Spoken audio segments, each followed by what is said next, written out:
What's up, suckers? Woo! I said, what's up, suckers? Hi, guys. How's it going? I wanted to ask you, I want to start today by asking you on a scale from 1 to 10, how judgmental are you?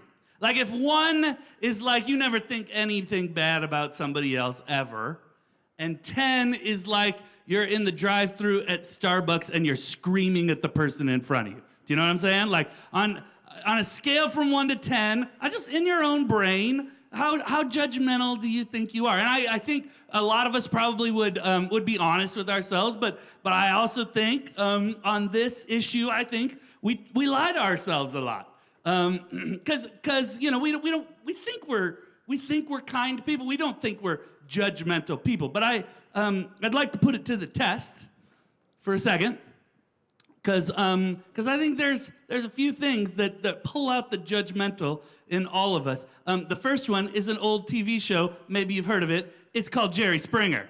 Tell me that doesn't pull out a little judgmental in you. Am I right? Like that. That brings up the judgmental in me.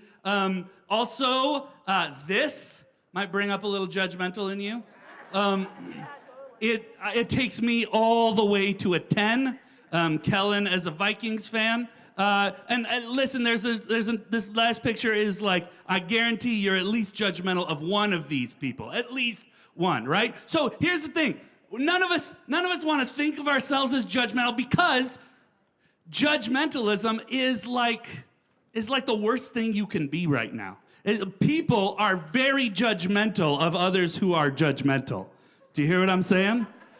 It's a little weird, but it's something I can actually kind of get on board with, because I think it's easier for me to be friends with and hang out with somebody who like disagrees with me on a lot of things, or maybe is far from Jesus, that makes a lot of really wrong choices. It's easier for me to hang out with somebody like that than it is for me to hang out with a bunch of Christians who are jerks.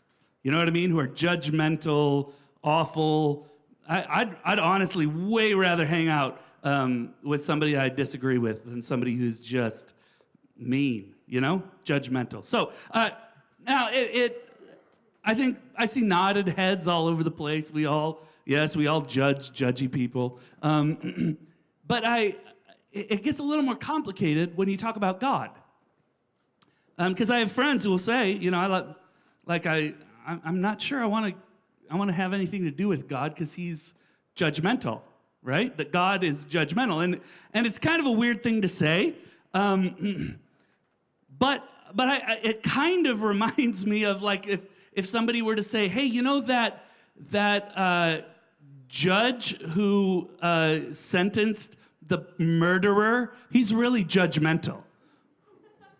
Well, yeah, kinda. It's kind of his job, right? Like that's the job of a judge, and the Bible says that God is a righteous judge, and so it's hard to argue that there's some judgmentalism in God. But here's the problem: what happened was that church took that and kind of warped it, because there's nobody else in the world who has the authority to judge the way that God does. And so, but what happened was Christians would look at the Bible and they would see that God judges, and they would read about his judgment, and so they would decide that it's okay for me as a Christian to be a jackwagon and judge everybody else. That's right, I said jackwagon.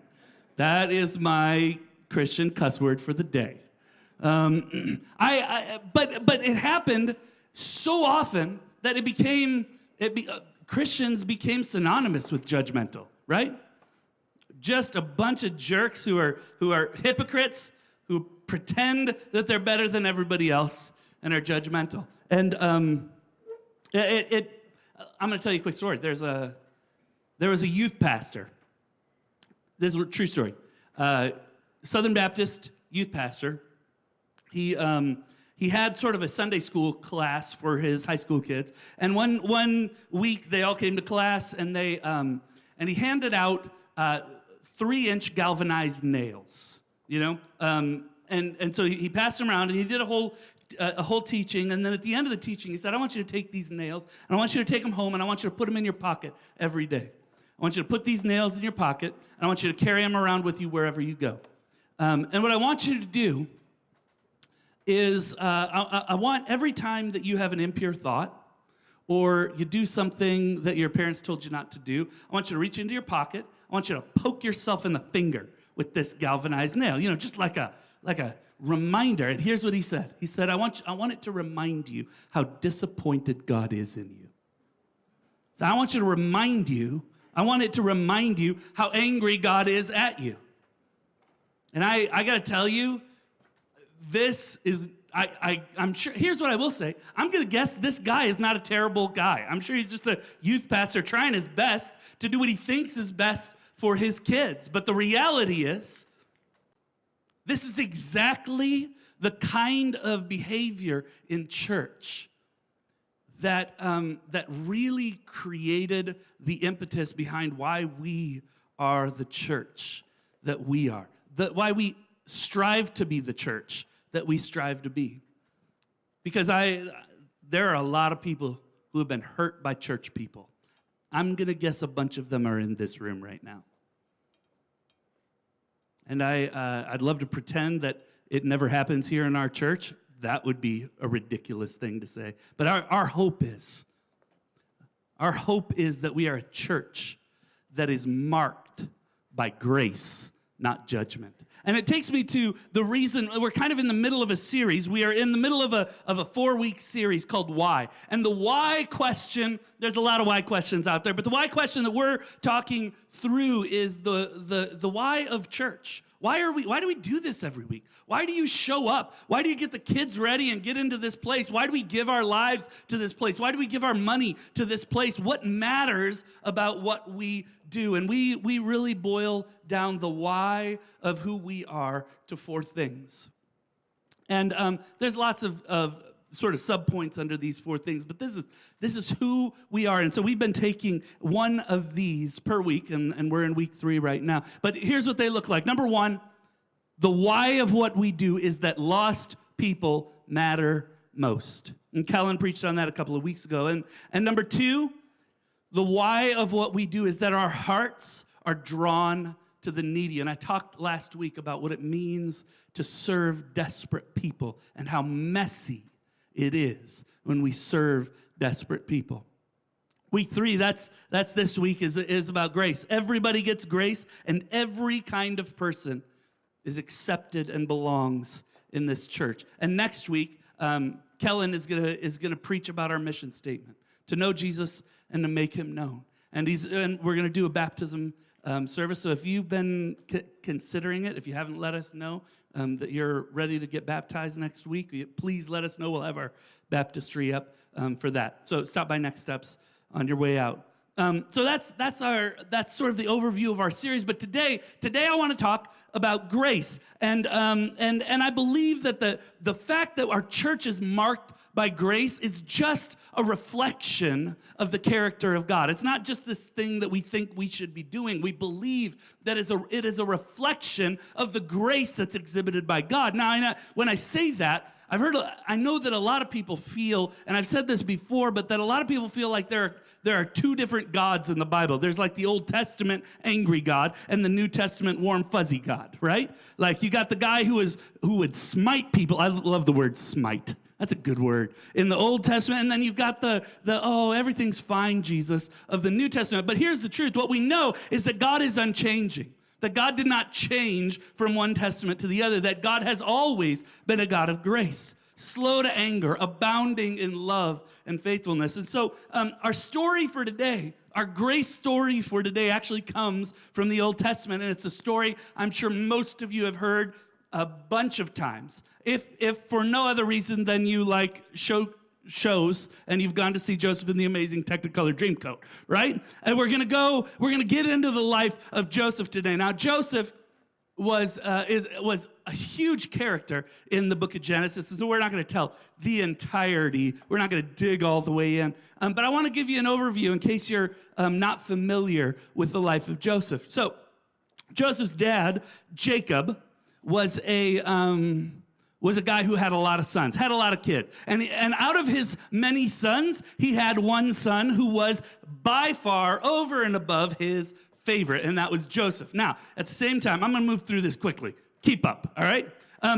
So he had one son who was his favorite, but that favorite son was also kind of a tool. You know, he was a jerk, and he lorded it over everybody else, and he let everybody else know how great he was and how much Dad liked me more than you. And his brothers could not stand him, couldn't handle it, and they ended up deciding they were going to kill him. And so they grabbed him while they were out away from their home. They grabbed him and they threw him down into a well, a cistern, and they were going to leave him there to die. And then they changed their mind. Hey, let's not kill him. Let's sell him into slavery, because that's so much better. So they pick him up out of the well and they sell him off to these slave traders, and the slave traders take him to Egypt. And so his brothers have tried to kill him and then decided not to, and then sold him into slavery, and now he's purchased as a slave by a man named Potiphar. And he ends up serving in the household of this guy named Potiphar. Now, what you have to understand something about Joseph that you might not really think too much about, but Joseph was a super hot dude. Like super good looking, like hot, like my kids would be like Instagram following him. He's like good looking. I'm not talking about regular person good looking. I'm talking about like Brad Pitt good looking, right? I'm talking about like Ryan Gosling good looking. I'm talking about like Kellen Anderson good. Wait, how did that get in there? That wasn't supposed to be. No, but he was good looking, and so this guy, this Joseph, in the house of Potiphar, Potiphar's wife got the hots for Joseph. He was a really good-looking dude. And so she makes a pass at him, and he's an upstanding young man, and so he kind of rebuffs her advances, and she is super embarrassed, super angry, and she accuses him of rape, and he is thrown into prison. Now, you think about Joseph's life. Let's be honest. When he was young, he was kind of a jerk with his brothers. But I'm pretty sure he didn't deserve what he ended up with, right? I mean, you think about where he was sitting in a jail cell. And I wonder what he thought of his brothers. What do you think he thought of his brothers when they tried to kill him? What do you think he thought of his brothers when they were like, no, let's sell him off into slavery. We can make some money on the side too. What do you think he thought of his brothers when he was down there in the pit, in the dungeon, in this awful situation? Do you think he was all happy with them? Or do you think his mind would run through scenarios of what he would say to them if he ever saw them again? Do you think his mind would run through scenarios of how he could take revenge on them? Do you think he was kind in his thinking, or do you think he was pretty judgmental? I'm going to guess he was pretty judgmental on his brothers when he was sitting in a prison cell. You know, and the truth is, I don't think we can even understand what a prison would be like in ancient Egypt. I mean, I don't think our mind can kind of wrap itself around how horrific this would be. We're not talking about prison like prison is here. We're talking about an awful existence. Living in your own waste. Not having the food that you need to eat. It's a terrible existence. And so here Joseph sat in his small little world, and all he could see were the walls of a prison cell. And all he could think about was the awful people who had put him there. I have my daughter, Abra, is a senior in high school, and she had the opportunity last month to travel to Washington, D.C. as part of a choir, and the choir has been the last 2 years invited, the Craig High School choir has been invited to sing at the White House. And so she's had this opportunity, and it was great. She did it last year. She did it again this year. And they went. They don't have a lot of time for sightseeing and that kind of a thing because it's a super fast trip. So they got there sort of in the afternoon one day, and Mr. Miller, who is her choir director and is also actually a friend of mine, he decided, hey, since we've got some time tonight. Let's go to the National Mall at night, because how many of you guys have been to the National Mall at night with the lights on and everything? It's beautiful. It's a really beautiful place to be at night. So he's like, hey, let's go do that. And so they did, and they got themselves to the National Mall, and they're kind of going from one monument to the next. And it turns out it ended up being super cold and rainy, and high school kids were being, high school kids, and complaining and, all that kind of thing. I got ridiculous texts from my daughter, and I'm like, shut up. You're in Washington, D.C. Be grateful. I'm kind like that to my children. Anyway, so they're walking through the National Mall, and all of his kids are, complaining and whatever, and he was trying to figure out where he was going to go. And so he's walking through the mall. And, the mall, there's lights up and everything, but it's pretty dark as you're walking around from place to place. And he's trying to figure out how they're going to get themselves back to where they need to be. And so he's walking, and he's looking on his phone, and he's walking, and he's looking on his phone. And he's, where this is going. And he's walking, and he's looking on his phone, and he's walking, and he into the pond at the World War II Memorial. Straight in. I love this story because I can picture my friend, knee deep, and everybody mocking him openly. How awesome is that, right? I have seen my children walking and using their phones, and I think, I want them to run into something. Like, I want it to happen. Like, I don't want it to be permanent damage, but I want it to be painful, right? But so the truth is, I tell the story because here's what I know. I know that most of us, a lot of people, are walking through their lives with their head in their phones, are walking through their lives living like they're in prison, where all they see is the four walls that they're living in, where all they experience is the anger that they have over the things that people have done to them, where all they think about is what's right in front of them, and they never pick their head up and see what else is out there. We have an epidemic of people living small lives. And so Joseph continues his story and most of us know it, but let's walk through it. While he's in prison, the Pharaoh finds out that he is a guy who can interpret dreams. And so he brings Joseph up to interpret his dreams, and he's had these two dreams that nobody can figure out, and he asks Joseph to figure out the interpretation of these dreams, and Joseph does. And here's what the dreams mean, according to Joseph. He says, what your dreams mean is this, that we are going to have 7 years in Egypt of plenty. 7 years where all of our crops are going to be super productive. 7 years where we'll have just the right amount of rain, just the right amount of sun, and we're going to have tons of food for 7 years. But those 7 years of plenty will be followed by 7 years of famine. Now, if you were here last week, we talked about what famine looks like. Famine is not fun. Famine is not a little thing. Famine is where everyone dies of disease and hunger and everything else. 7 years of plenty and then 7 years of famine. And so Joseph says that what the meaning of the dream is that you gotta store up during the 7 years of plenty so that you can live on it during the 7 years of famine. And Pharaoh is like just blown away. And he knows instantaneously this is the right interpretation of the dream. And so not only does he say, hey, thank you so much, Joseph, he pulls Joseph out of prison. And he doesn't just pull him out of prison.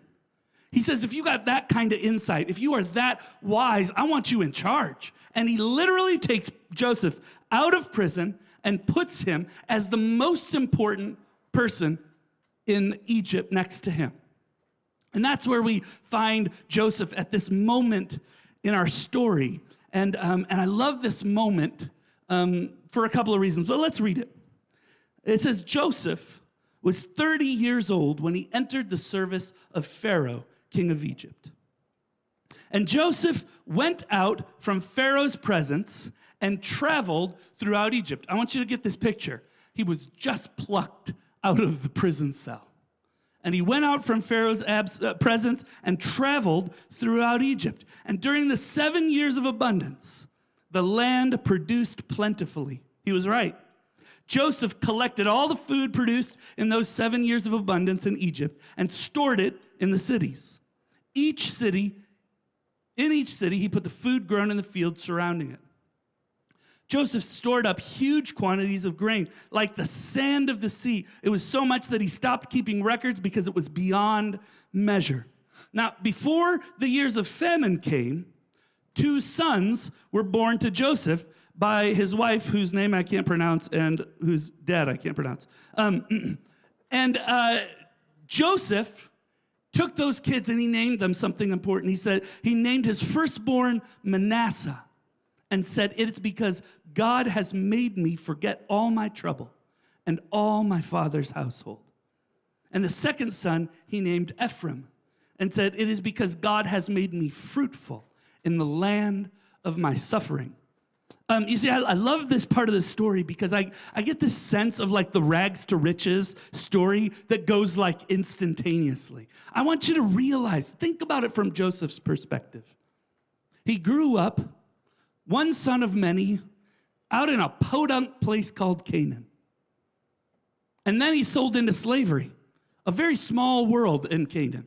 Sold into slavery, put into a house, a very small world as a slave. And then he's taken from slavery into prison, an even smaller world in prison. And out of this small world, a guy who had never experienced more than just what was right around him, out of this small world, he's plucked. And now, I believe, the reason I love this moment in the story of Joseph is because this is the moment that his horizons are broadened.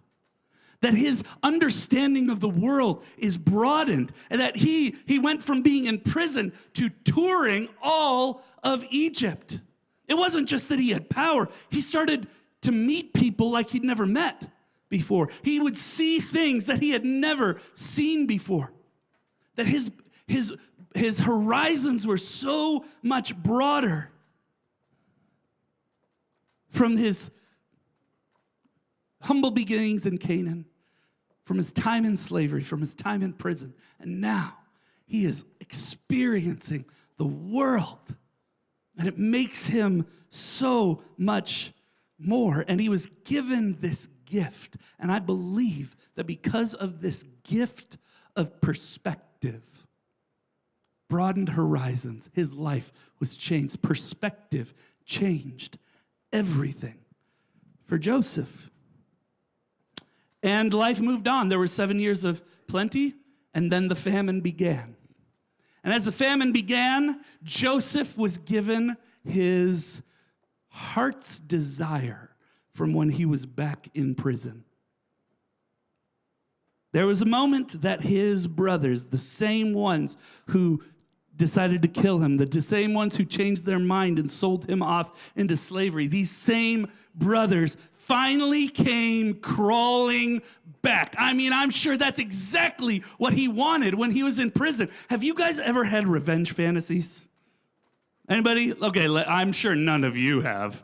I gotta be honest. When somebody does something terrible to me, there is something inside of me that's like, oh, wouldn't it be great to do something back? Or I write in my brain a speech that will make them feel terrible about themselves. You know what I'm talking about? Nobody else ever does that? No, not so much? Okay. All right.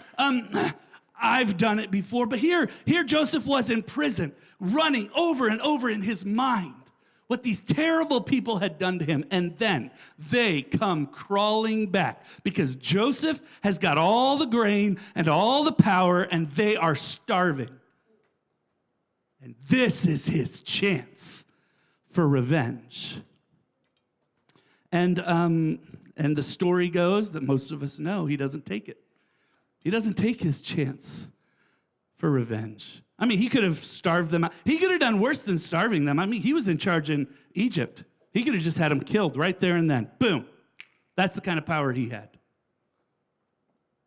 But not only does he not turn them away, he says, I want you to go back. I want you to get, this is a much longer story than I'm telling, but I want you to go back. I want you to go get your dad. I want you to get dad, and I want you to bring him here.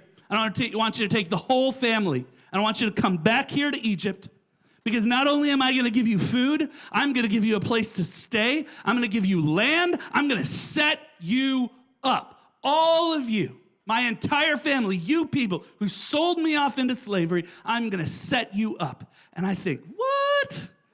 That's not my kind of story. I want to at least have him just kick him in the gut a couple of times, No.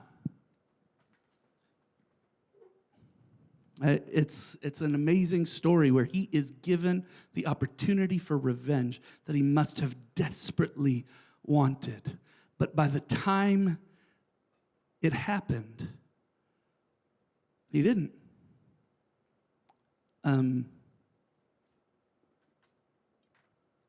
So his dad comes, and they all are set up in an area where they're gonna make a life for themselves. And everything's good.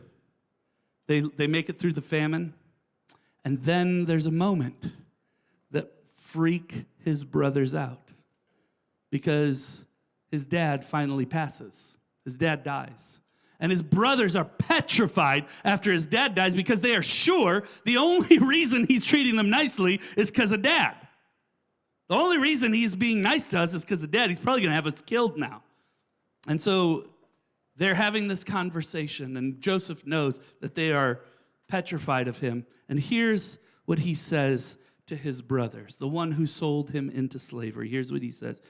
Don't be afraid. Am I in the place of God? What's behind that? It's not my job to judge. Am I in the place of God? You intended to harm me, but God intended it for good, to accomplish what is now being done, the saving of many lives. So then, don't be afraid. I will provide for you and your children. And he reassured them and spoke kindly to them. He's a bigger man than I.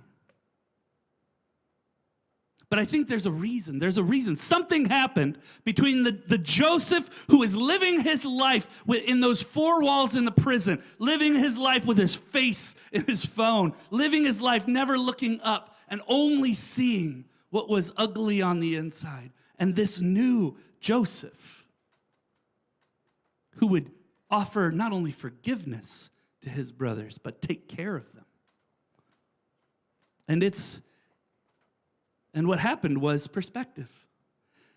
And it's the main lesson I want us to walk away with today. And that is this: the broader your perspective gets, the easier grace gets. The broader your perspective gets, the easier grace gets. Now, I know that it is tough to show grace to people who are terrible to you. I know it's tough to show grace to people who are just annoying. But I mean, you look at judgment. We were talking about judging people earlier. You look at judgment. You look at those people who are on the Jerry Springer show, and it's easy for me to judge them, me to think terrible things about them, what kind of trash they are and whatever. But here's the truth. What it's harder for me to do is look at it from a different perspective, from a broader perspective. Maybe instead of just looking and seeing what I see and being annoyed by it or repulsed by it, maybe I ask myself the question, what kind of lives have these people lived that would take them to the place where they would get on TV and air this disgusting stuff? It's about a broader perspective. I got two high school seniors right now. We had kids early, right? We were young when we had kids, and there's some really great things about that because they're both going to graduate, and I'm only going to be 42 when they do. Woohoo! And then we changed the locks on the door, and no, but here's the thing. I've been very, I look back at my life as a parent, and there are times that I just think, why didn't I show more grace? Why was I so annoyed? Why was I so angry? Why did I expect so much all the time? And it's because, here's the thing, it's easier for me to do it now because I have a different perspective. I see these two girls, and they're freaking amazing. Can I just tell you that? I got great kids. They're 17 and they're 18, and they've become these amazing people. And I just don't worry nearly as much about them as I have in the past. They really are great kids. And so it's easy for me now to have a lot of grace because I have this perspective that I see what they've become. But, when I was, junior high, can I just say, if you got kids in junior high, I'm so sorry. Because it's awful. It was hard. I was like, are we ever going to make it through here? Is this ever going to work out okay? Are they going to be sociopaths for the rest of their lives? But they do, right? It's easy for me to look back and I can make a joke about it. But when you're in it, when you're in the prison of junior high, right? When you're in the prison of that world, it is not easy to have a lot of grace. When all you see is what's right in front of your face, and it's so hard to pick your head up and have some kind of different perspective. Because the broader our perspective gets, the easier it is to show people grace. I preach a sermon like this, and I think, one of the things that I want to happen in our church is I want us to be marked, as a church, to be marked by grace. But that only happens when you and I individually are marked by grace in our everyday lives. And part of me as a preacher wants to get up and say, we all just need to try harder to show grace, right? Like we just need to work harder at it. We need to be better at it. But the truth is, just saying I'm going to be better, I'm going to try harder to show grace, doesn't get me very far. I believe that instead of trying harder to show more grace, you and I need to work at growing our perspective, because grace gets easier as our perspective gets broader. So when you're standing in the checkout line at Walmart, and that one lady who takes literally forever to check people out. You know who I'm talking about. You know what I'm talking about. And you literally think to yourself, I could go over there and strangle her, and they have to go hire somebody else to take her place and check me out. It will be faster than waiting for her to do it on her own. Am I right? Okay, so in that moment, so annoying.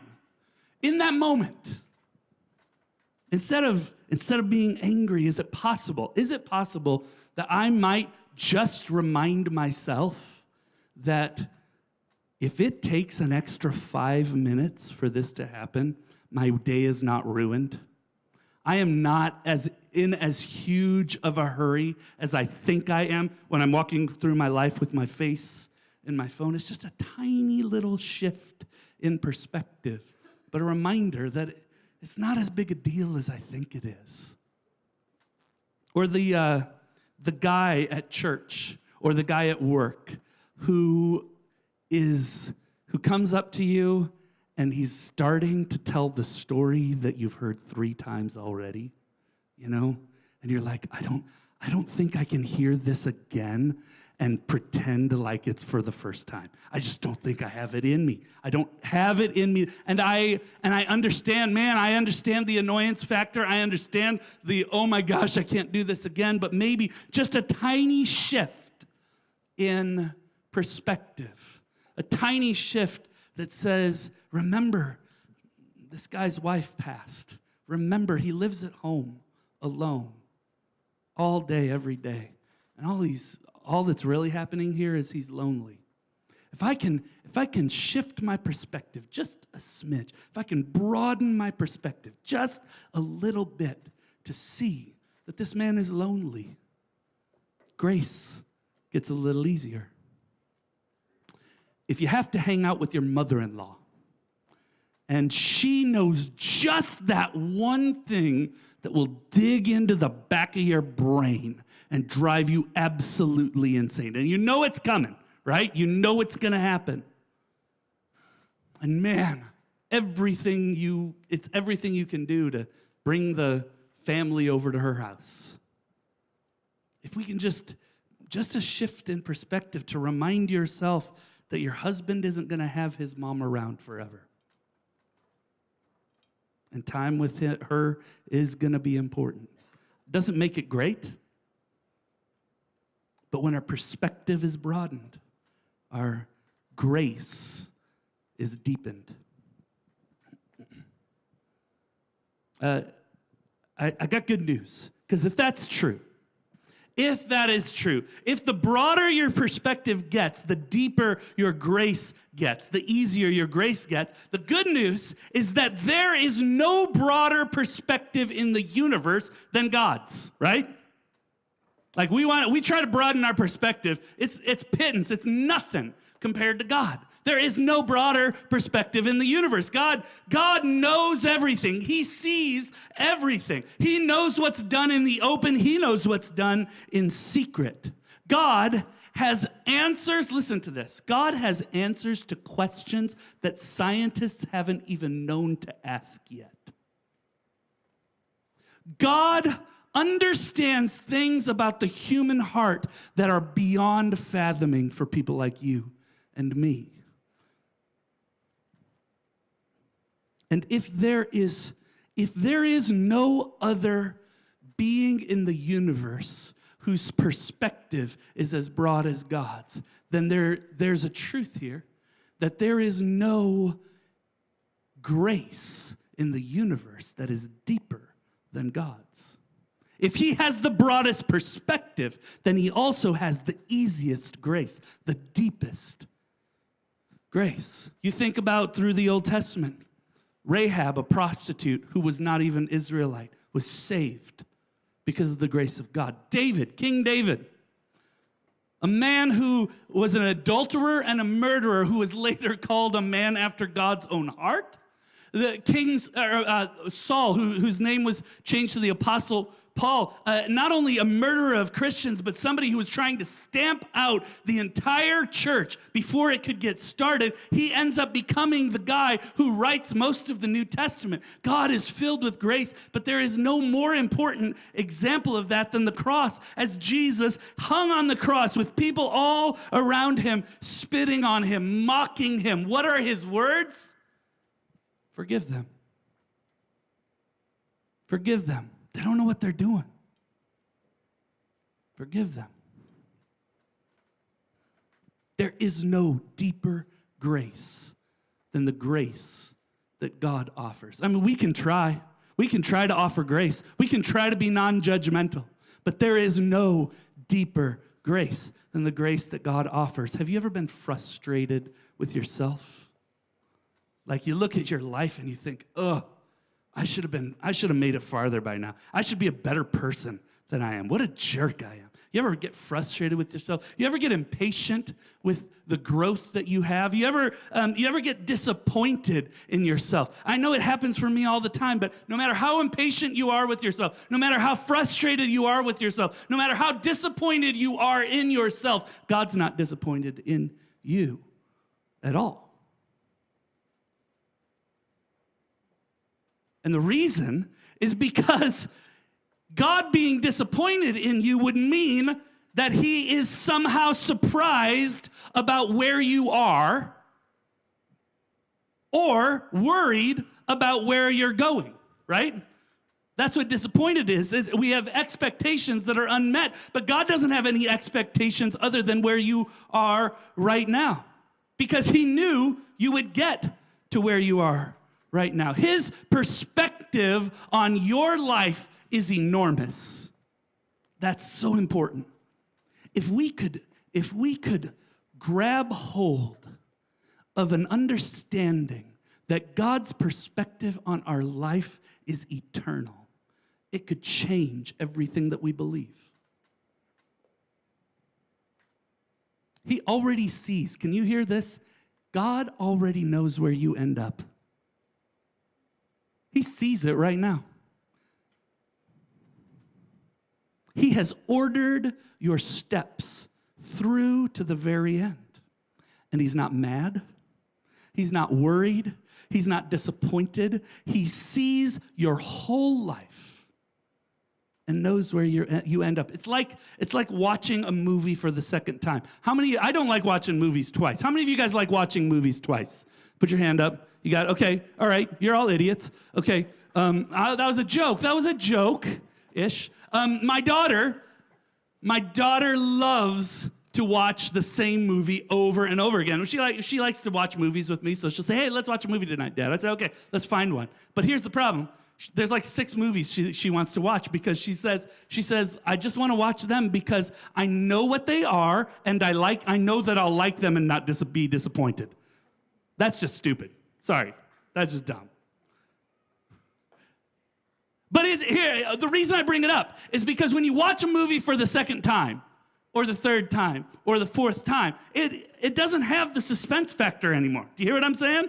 Like, you know what's going to happen in the end. When you see the main character making bad choices, you're not like really mad at that main character because you know they redeem themselves later, right? When you see like the suspenseful thing, you're worried that they're going to die or whatever. No, you're not worried because you see it at the end. You've already seen the whole movie. It takes all the suspense out of it. I'm telling you that God has already watched your movie. He is not surprised by one tiny little thing that happens in your life because he has already watched the movie. He has seen the end of your movie, and he walked you through all the way. He's not worried about you. You're frustrated, I get it. You're impatient with yourself, I get it. God's not impatient with you. He sees the end. He sees the you that you become. And he's not impatient for it. For him, 1,000 years is like a day.